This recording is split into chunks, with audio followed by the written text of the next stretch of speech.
Student কলেজে সম্পরিচিত এক নম্বর gate. 1952 সালে ন্যাশনাল কমিউনিজম দলের হাত ধরে নারীদের যে দেশীয় প্রতিষ্ঠান কাজ করে উঠেছে তার সম্পরিচিত চেহারা। কিন্তু আমাদের যাত্রাটা লেখাপড়ি অন্যান্য কোনো থেকে শুরু হয়নি। আমাদের সূচনা একটা বিশাল রিক্সের তলা থেকে। এটা আমাদের গল্প, এসএসসি ব্যাচ 2026। শুরুটা 2016 সাল থেকে। ছোট ছোট আন্দোলন কখনো বেঁচে শক্ত করে ধরতে খেয়ে হারিয়ে ফেলে। নতুন নতুন মানুষ, পরিবেশ সবই আনন্দ আর দুঃখ মিছিল। প্রথম থেকে 4th শ্রেণী পর্যন্ত সব স্বাভাবিক থাকলেও 5ম শ্রেণীর বোর্ড পরীক্ষাটা আর আমাদের দেওয়া হলো না। কারণ করোনা।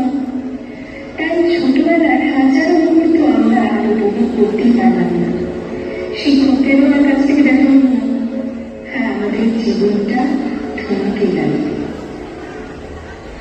বছরটা 2022, নতুন করে জেগে ওঠা, আমাদের সিনিয়র জীবনের সূচনা। নতুন করে স্কুলটি চেনা, নতুন পারিবারিক স্কুল, নতুন ভাবে আমাদের সাথে গল্প করা, হঠাৎ করে মনে করে ওঠা। কিন্তু ঘটনাগুলো বেশি ছড়ে না। 5ম শ্রেণীর মতো 8ম শ্রেণীর বন্ধুত্বটা হতে পারে না। তবে মজা আর আনন্দের শেষ ছিল না। কেননা 9ম শ্রেণীতে আমরা প্রস্তাব প্রতিযোগিতায় ছিলাম। হাসি ঠাট্টায় ভরপুর আমরা। আকারের সাথে আমাদের নদীর মন্দির সকল স্মৃতি। শরীরের কারণে অনেক শিক্ষক চলে গেছে।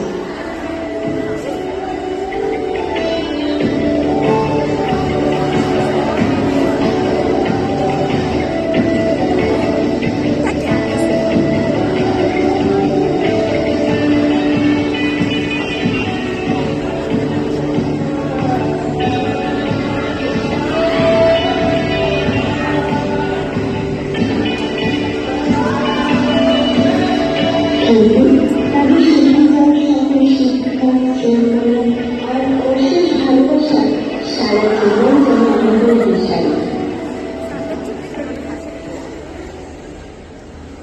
সত্যি কথা বলতে আমাদের অর্জনের শেষ নেই।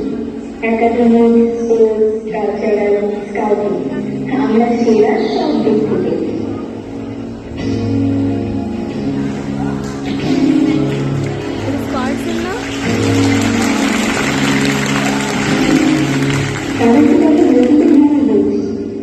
SSC batch 2026 panel.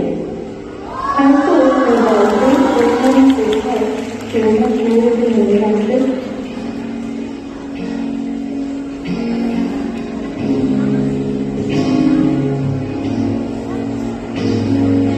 এবার আমাদের জীবনে কিছু আনন্দ করে দেখা যায়।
পরিকল্পনা ছোট ছোট আনন্দগুলো এখন ক্যালকুলেটরের সংখ্যা খুঁজতে লাগবে। সহজ সরল আনন্দময় জীবনটা এখন কঠিন হয়ে গেছে।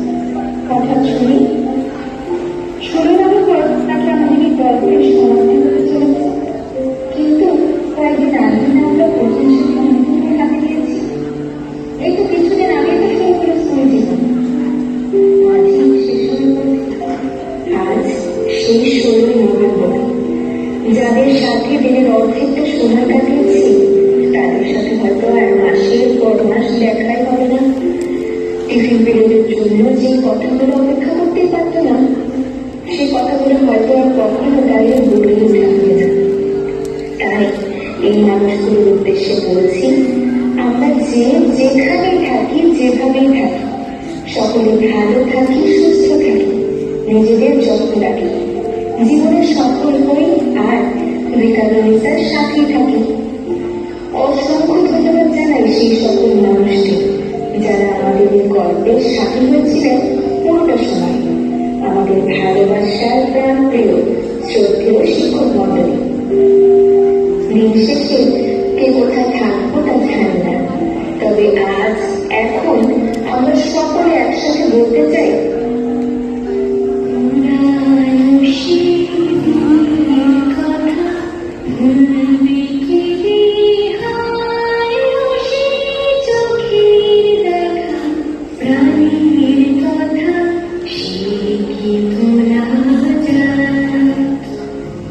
Thank you.